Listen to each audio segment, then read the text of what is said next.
Okay. What up, world? Yeah, it's your boy Jay Black. Every day I'm grinding the greatness. I'm a goal-getter. Let's get straight to it. I'm excited. Yeah. Now, the guests I got in the building today got them 3 words coming. Not once, not twice, but 3 times. Y'all hear that? I'm excited. Yeah. I'm excited. Yeah. I'm excited. Yeah. So welcome to the Goalgetta podcast with Jay Black. For the new viewers and listeners, goal-getter. What's a goal-getter? I'm glad you asked. My logo sums up my message. 1 finger to the brain, 1 to the sky. So I'm saying it's the right mindset. You go to the top. I put the red check next to the brain because everything starts with the mind. It takes blood, sweat, and tears to achieve goals. You're a goal-getter. I'm a goal-getter. Success is the only option. Everything about my guest says success is the only option. Now, I do got to ask this question. Have y'all been doing the mental exercises? Now, for the new viewers and listeners, mental exercises, what are you talking about? Well, as you know, we live in a very cold, dark world. So I think it's very important every day that you're the first person to speak life into yourself. So when you first wake up, this is a great exercise. I need 3 positive thoughts. I'll share a couple of mine with you. Be the change that you want to see in the world. Be a great husband. Be a great father. Now, this is when you first wake up. Do minimum 3, but you can do as many as you want. Now, from there, you should be going to the restroom, brushing your teeth, washing your face. If not, we have a problem. But while you're in the restroom, look at that person you see in the mirror and say, I am great. I am a winner. Success is the only option. Now, for those with kids, I do want to warn y'all. You know, I wake up at 4:10 in the morning every day, right? So I got young kids, so I done got cussed out a few times. So I don't want you to be like me and get cussed out. I am great. Success is the only option. 4:10 in the morning is not a good look. My wife then cussed me out a few times. So I'm going to give you the alternate version. You can do it this way too. I am great. I am a winner. Success is the only option. Same intensity. Now, also, I want to shout out my mentoring program, Goalgetta Academy. Goalgetta Academy focus on youth ages 7 to 16. We focus on mental health, financial literacy, leadership development, entrepreneurship, community service. We actually work with the young kings and the young queens. And I'm very excited because this past week we had a very great week. We had the highest numbers. So, Chris, actually, we do something called behavior rankings every week. So, goal-getter, it's a mindset. It's a way of life. So, with behavior rankings, they can't just be a goal-getter in school. They got to be a goal-getter at home, too. So, they already know what their chores are. So, their parents shouldn't have to remind them. So, 1 is terrible, 10 is great. So, we actually had 5 10s this past week out of 20 kids. 20 kids, so that's big. And the other ones, we had a lot of between 7 to 10s. I expect them to be 8 to 10. But I definitely want to shout out Jeremiah Burney. This young king has had 10. So they give me a number, right? But their parents got to confirm the number. So his mom has given him a 10 plus for the last month.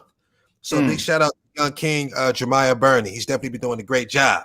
Now I got to get to my guest, Chris Singleton. So Chris Singleton is a former professional athlete. And before I even say this bio, which is amazing, I need Chris to say what's up to the people. Say what's up to the people, Chris. What's going on, man? I'm excited to be here, man. I love your energy, bro. You hype me up for sure.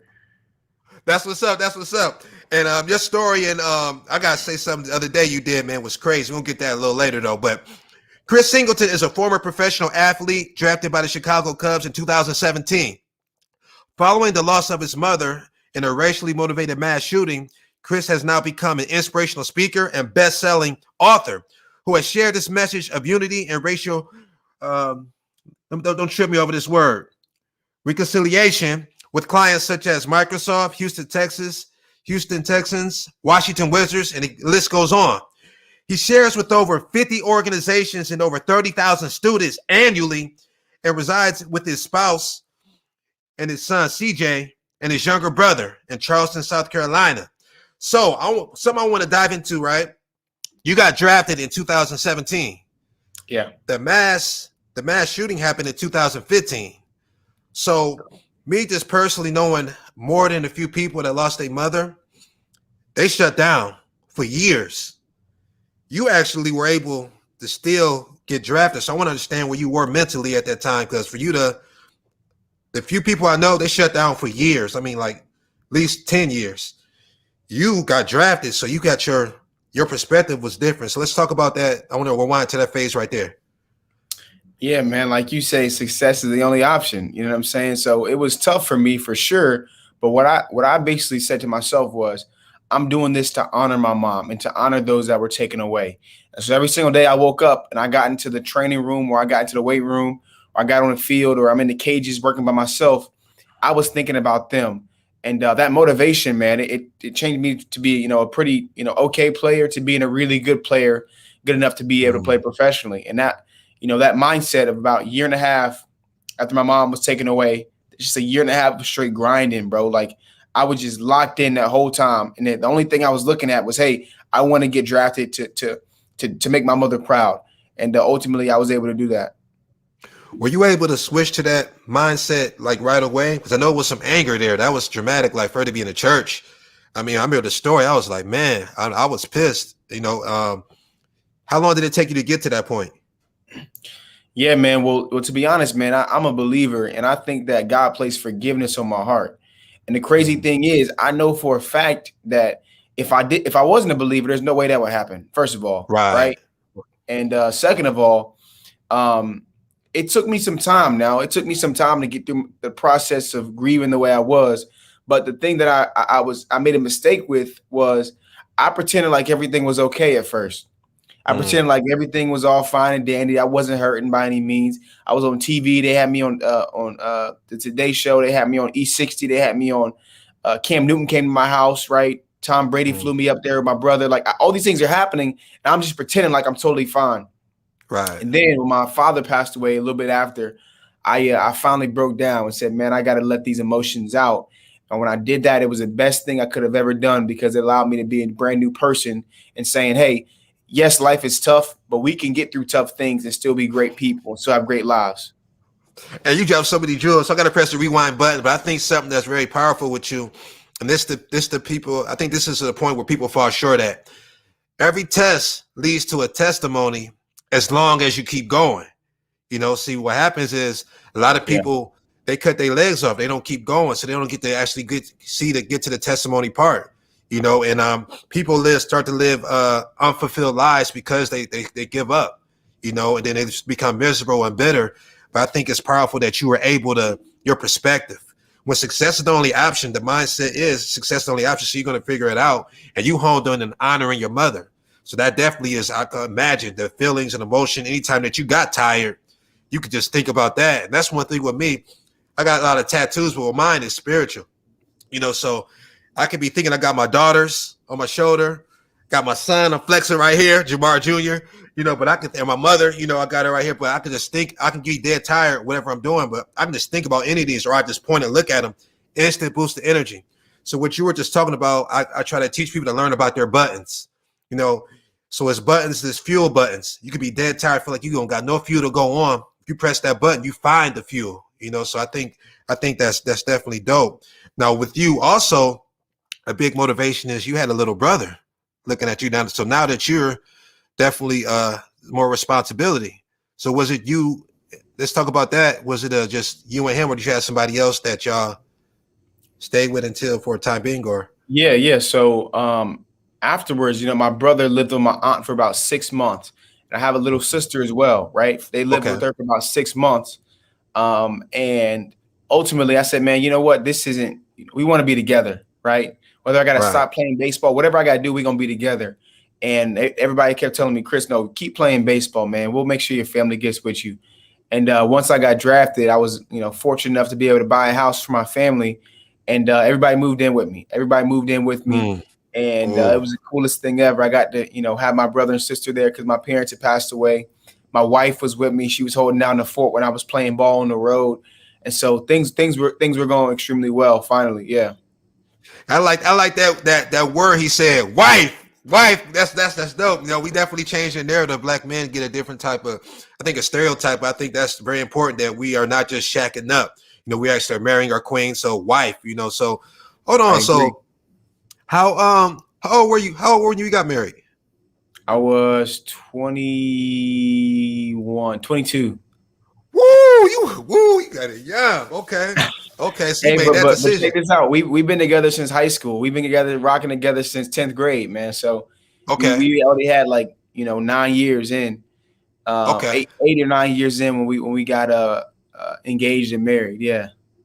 Okay, that's great. So that's actually the process with me. It was we've been together 16, and we 7 years married.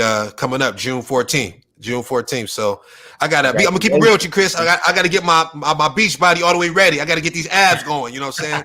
So I gotta turn up on my diet because I'm trying to have my shirt off on the beach. I've been seeing you grind, bro. I've been seeing you do your thing, and you're like coaching this too now, right? I saw you like coaching a class once, and I was like, man, you were killing it, bro. I know your energy, like they can't slack off neither. I know you be getting them right.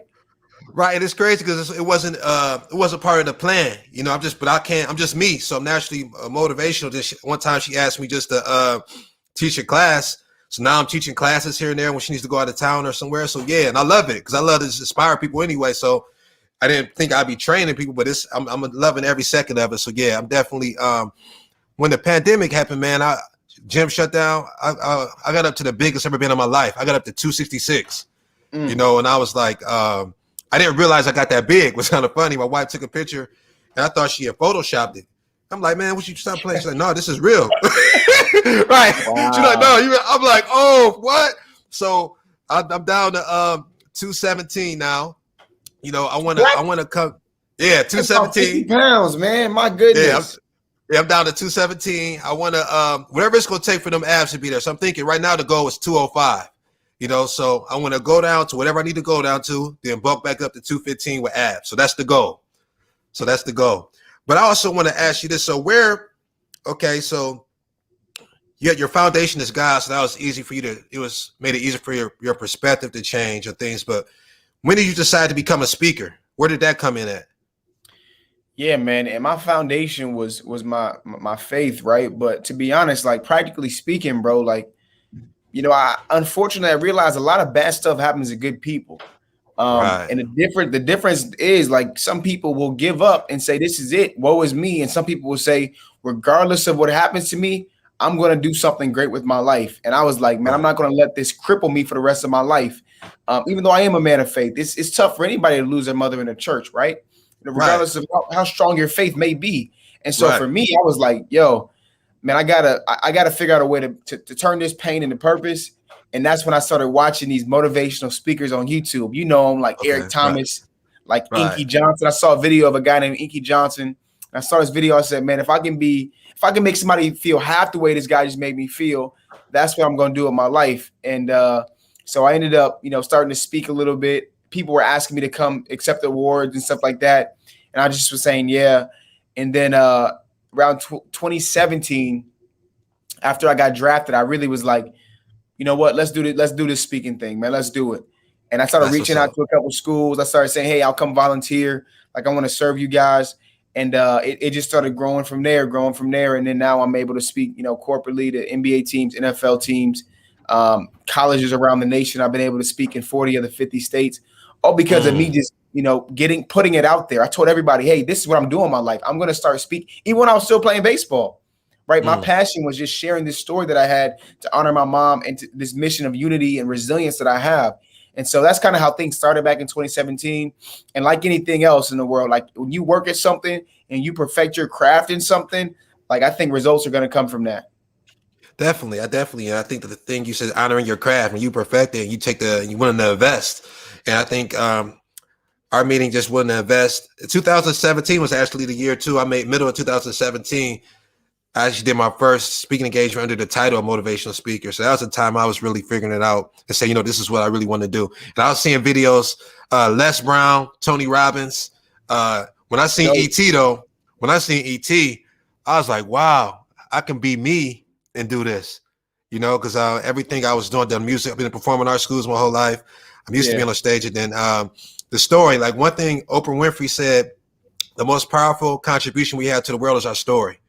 So it's very important that we share it, So I was like, dang, I could be me. And from there, man, then I think fast forward, it was a tough time, the pandemic, everything shut down. I was like, you know what? I seen Jeremy from Breathe You. And I was like, you know what? I really need to invest and really learn the game.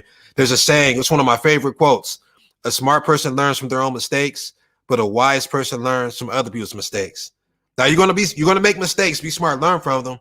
But there's so many mistakes that Jeremy went through that we don't got to make. He already did it. So we can get the game from him and then shorten our role. Now, we do still got to go through growing pains, but I was like, I need to invest in this community. So that was I'm glad I made that investment, So I actually be between that and then I made the investment in University of Moguls because I wanted to become an author during the pandemic. So those were two great investments. And I want to get to that, So author. So it was a natural transition for you as far as becoming an author?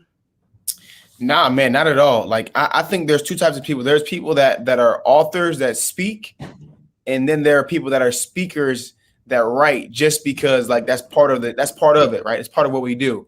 And so I'm more of the speaker that writes just because it's part of what we do. But the reason why I wrote children's books was, my story is about something very sad, right? And I said, I don't want to tell kids I don't want to break their hearts, right? That's not my place. So let me get this message of unity across, regardless of what we look like, regardless of where we're from. We realize I teach these kids, hey, everybody's different. Everybody's got a different fingerprint. There will never be a person that has the same one as you. And I teach things like that through these children's books. You know what I'm saying? So that was a transition for me. And it was taking a leap, man. I'm going to be honest with you. Like I put my own personal money into it, the first book, because I self-published it. I had big dreams. I was like, man, if I sell 1,000 copies, I'll be able to make my money back. And we did like 1,500 copies the first 6 hours. It just started blowing up because different celebrities were taking it. They were sharing it. The Obama Foundation got it. They shared it out there, different magazines. And now we're about 18,000 copies deep. And it just released in June of 2020, my first one. Wow, that is a blessing, man. And that's the power just really tapping into your purpose and just not sometimes I want to talk about this. It's natural sometimes for fear to jump in, and but you decided to fight through that emotion. So I want to talk about the process, your process, because people will see this long goal, they'll see the glitz and glamour, but they understand it was a process, So I want you to talk a little bit more about the process. So for me, the process was I didn't know anything about children's books, bro. I'm gonna be honest. I didn't know anything. All I knew is that I was going to write a children's book, right? You talk about success being the only option. Like the only option for me was writing this book. I didn't know how I was going to do it, but it was going to get done. And so I started putting it out there to the universe. Hey, I'm going to write this children's book. Hey, I'm going to write this children's. I was telling everybody. And then people were asking me, well, how you doing it? I don't know yet. I got to figure that part out. And then, you know what I'm saying? What finally happened was somebody said, hey, well, my mother-in-law writes children's books. I'm like, well, I gotta meet your mother-in-law. You know what I'm saying? Right. So I had coffee with this person. She saw that my heart was pure about it, right? I wasn't in it to, do this or do that. She knew that my heart was pure. And she said, well, I'll help you out, Chris. And I told her the story. I wrote the story of the kid coming from Nigeria that gets picked on because he's different. Then they celebrate his differences at the end. And finally, I gave it to her. She's like, Chris, this is amazing, but this ain't no kid's book. This is like a middle school novel, right? This is 64 pages, got to be 32. And so we ended up breaking it down, cutting it down even more. And then I found out through her connections, right? Because connections is everything in life. Through her connection, I found another person out in California that can help me put the book into actual file form. And then he gave me the connect to get them printed. So all this is just by putting it out there. By putting all this out there, like, and just talking to people, not being nervous about it, just saying, I'm going for it. That's how we were able to get all these different things set up. And I will mention this, man, because I think this is extremely important. So for me, what I did, the book did so well that I was able to buy a rental property cash because of this one product that I put out, right? So you talk about generational wealth, you talk about financial literacy that we're talking about. I was able to buy a rental property for my family. It was $107,000. I was able to get that money from my book and buy this rental property cash. And now that rental property will pay me for the rest of my life, my son for the rest of his life, and hopefully my son's sons for the rest of his life if they don't sell it. You know what I'm saying? So that's what I think is important about generational wealth. All for me just taking a leap. Like I'm going to write this children's book, and God has blessed it extremely thus far. Oh, that is great. That is wonderful. And that's powerful. Something you're talking about generational wealth. I think that's so important. And I wanted to ask you, because right pretty much in the lines of this, I want you to share with the people the principles that you live by. Yeah, well, number one, your character counts, man. Your character is number one. When you talk about just in life, people are going to judge you regardless of, maybe they'll judge you and write you off based on the way you look or maybe your skin color. But your character needs to shine through everything. And so that's one of the things that I live by. I want to be a great husband and a father, right? Because what good is it to be everywhere speaking, have my book selling everywhere, doing this, having success, if I can't share with my own family, right? That's the one thing I never want to be is a person that's out there in the public, and then behind closed doors, he's not a good person to his family. So I want to be a number one husband, number one dad. And then lastly, man, my faith, right? I wholeheartedly believe that my mother's in a better place. For lack of better terms, I believe she's rejoicing eternally. And even if I wasn't a man of faith, I would just want to be, right? Because this world is tough. You know what I'm saying? And so for me, I'm thinking, okay, this can't be it. And I know for a fact that God has poured into me in my life, and I've been able to do amazing things only because of his goodness.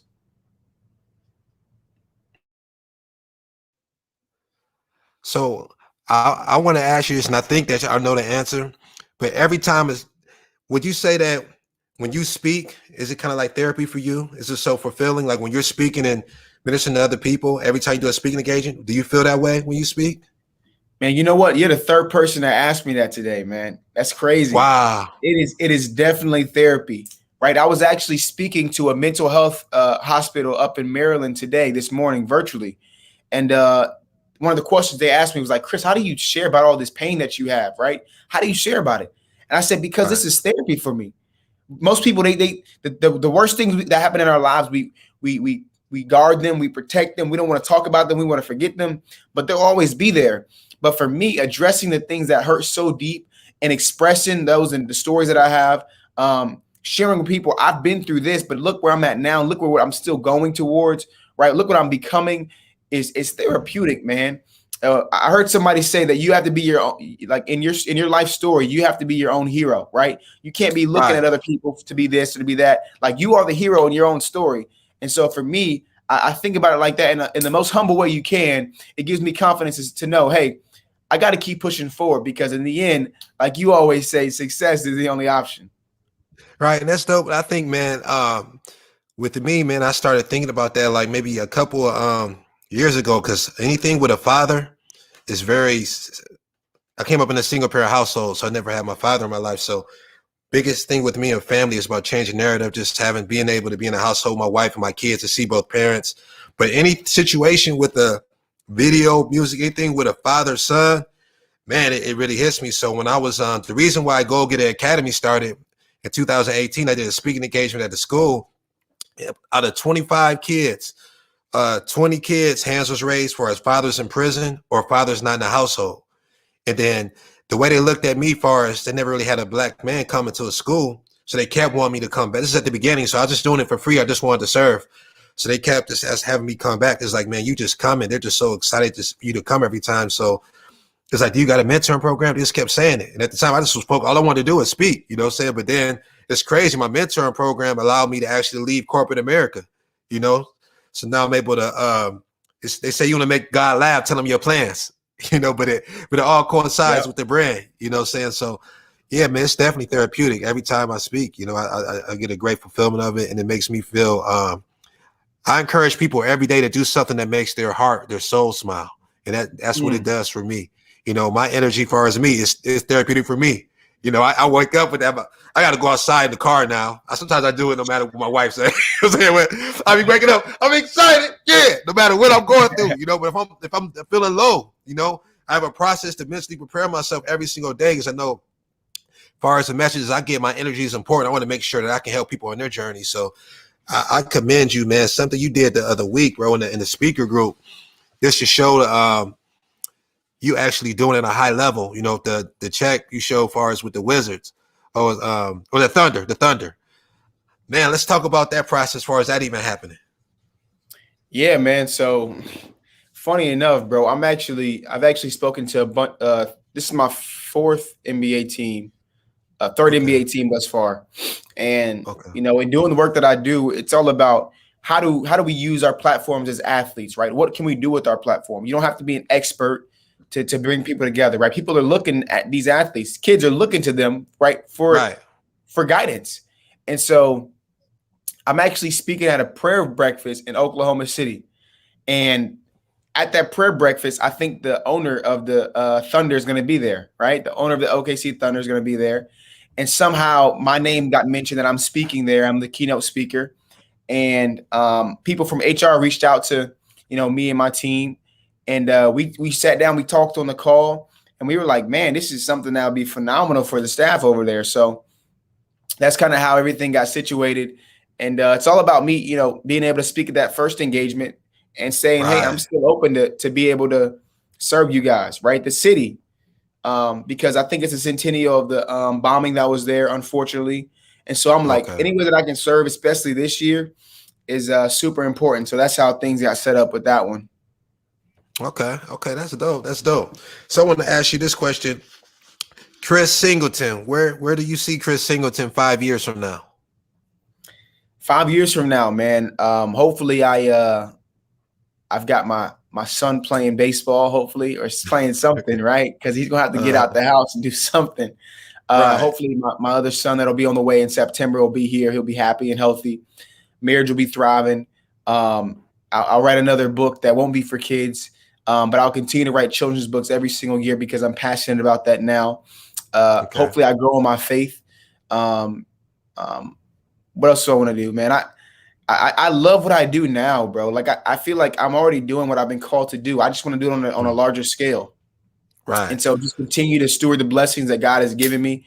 And yeah, man, just show these kids, especially where I'm at in Charleston, like where, 70% of all slaves came through Charleston, South Carolina.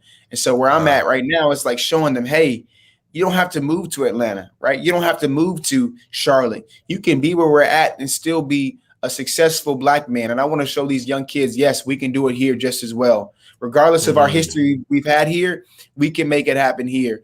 And that's what I want to do in the next 5. Yeah, I think that's very, very powerful. I gotta highlight this real quick because you said your new son is gonna be born in September. Yeah. Yeah, September is a great month. I'm not just saying it because that's my birthday month. I'm just saying them Virgos. It's a great month. It's a great month. But something you said too that I think that's powerful, and I say this often too. As far as with Akron, Ohio, of course now we were on the map with LeBron. You know what I'm saying? So, but we got a few people that's here that's operate at a high level in different arenas, and we're like we want to on the same tip. We want to show these young, especially the young kings, that you can actually do something constructive. With me, it's very important for me to make it as a motivational speaker to be successful. With me, it's about, we talked about the conference, impact and income. But I want to show them that you can be very successful as a motivational speaker. You don't have to be an entertainer or a drug dealer or an athlete. It's another avenue. You can think outside the box. So my speaking engagement the other day, it really made my heart skip a beat when the kid said the word, I want to be a motivational speaker. I was like, wow, he wasn't even thinking like that. Then the other kid I brought on the podcast, it was a personal interview because my 2 youngest kids have autism. So he has it's this group called Adopt a Senior for Akron and surrounding areas. So they post, parents normally post their senior in this group, and they want us to adults to adopt a senior, get them guests to support them as far as them graduating.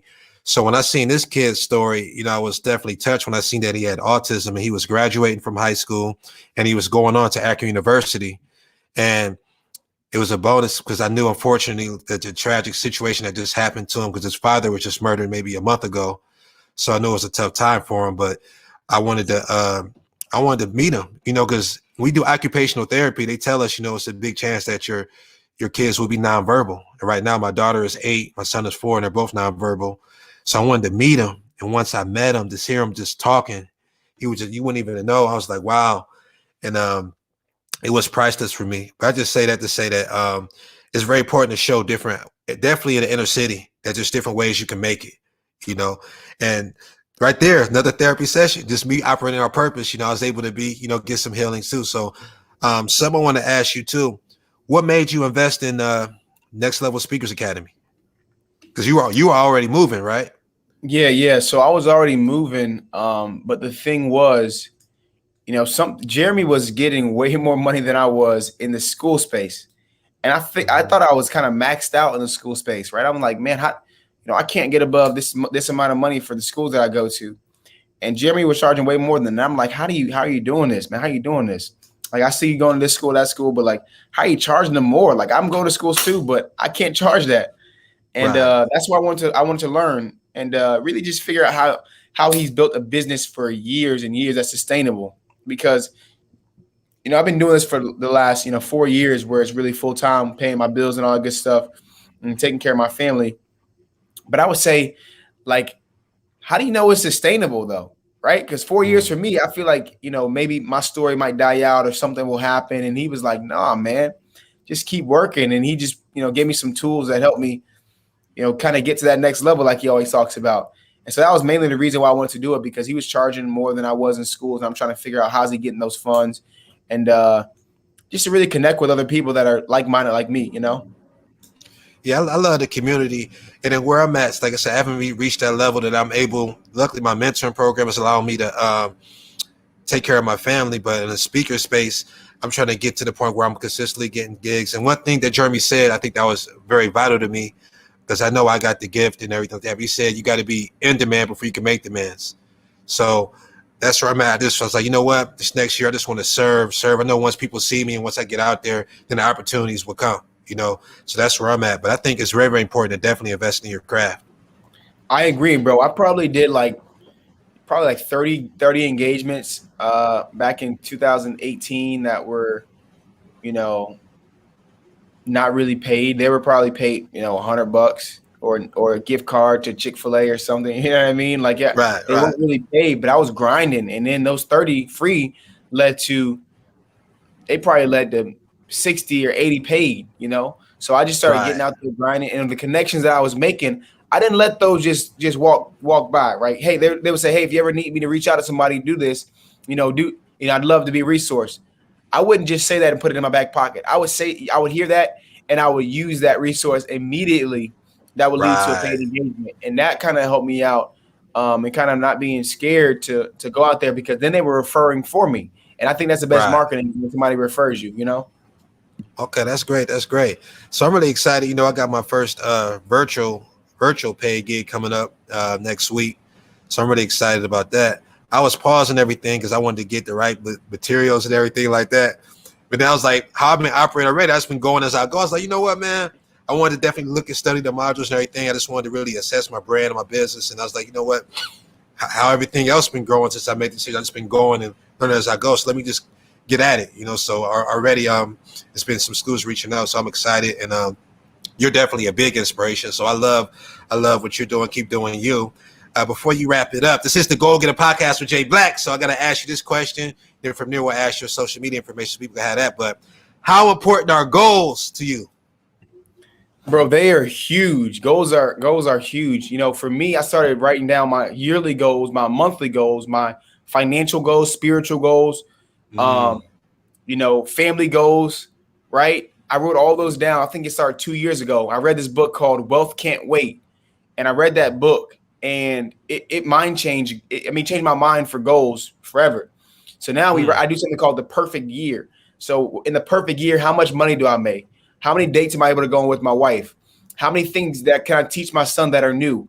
How much money can I donate? Right? Like all those different things that I'll write in my perfect year. And over the last 2 years, I've been extremely blessed to be able to make it. Now, I don't know if you can see it, but my goal this year is to be in the 1% of South Carolina, right? Financially, where I'm at. And so that's one of my goals for the year. And I actually put it on my board right here. And right next to it, it says, what can I be doing right now to help me achieve my goals and aspirations, right next to it. So anytime I'm like, bored or something, or just on my phone, I look up, I'm like, man, let me get back to it, man. I'm not there yet. So I think they're huge. And having those baby steps to get there is also huge. So yeah, for sure. That's dope. That's dope. And I think writing it down changes everything. Once you write it down, you can see it as you're fully committing to it. And actually, in my book, Goals Good Direction, I actually share a format. This on daily goals. I'm big on writing a positive affirmation at the top. In the right-hand corner, you want to put a date to it, to hold yourself accountable. Then I believe in signature. And then you write down 5 goals. And we put boxes next to each one. So we do this at nighttime. The next night we come in, we be honest with ourselves. You got to be honest with yourself. Put a check in what you achieved today. So it's a good little format as far as daily goals, just to look at your goals. I think one big component as far as executing goals is having one accountability partner. So with me, mine is my wife. So I'll tell her, I'll share my goal sheet with her. And if I'm slacking or anything, she know what she noticed to get me steamed up every time. She'll be like, I thought you was a goal getter. That's the brand. Of course I'm a goal getter. So let me get focused. You know what I'm saying? So I told her to do that because I know it's gonna hit me. It's gonna sting. Yeah. But I think having that one accountability partner is very, very important when it comes to achieving goals. So yeah, man, definitely. I wish you the best. I already know you're gonna continue to do great things. Get the people your social media information so they can definitely stay connected. Yeah, man. All my social medias, Chris Singleton is my name. So it's C_Singleton_2. And most of them are verified. C_Singleton_2. You'll see a picture with me and my family as my profile. I can't wait to connect with you guys. That's great. That's great. So I appreciate y'all tuning in to the Goalgetta podcast with Jay Black. Make sure I want to encourage you to definitely adapt the mindset that success is the only option. Understand, I don't care where you are in life. If you're still here, you're blessed. If you're still breathing, you have the opportunity to change your whole life around. That's my guy, Les Brown, let us say. If you can look up, you can get up. So I just encourage you to definitely understand that you're blessed because you're still breathing and you can have a life that you want to live, but you got to be willing to put in the work, bottom line. So I love and believe in you. And always remember, only person that can stop you is you. Yes. Chris, I appreciate you tuning in, my guy. Go getter. That's right. You definitely a go getter. And I'm definitely, man, I'm gonna be giving you a call, man, every once in a while just to pick your brain. I'm glad that I think everything happens for a reason. So it's meant for us to cross paths, bro. No doubt, man. I'm here. I got you. Appreciate you. Have a great rest of the week.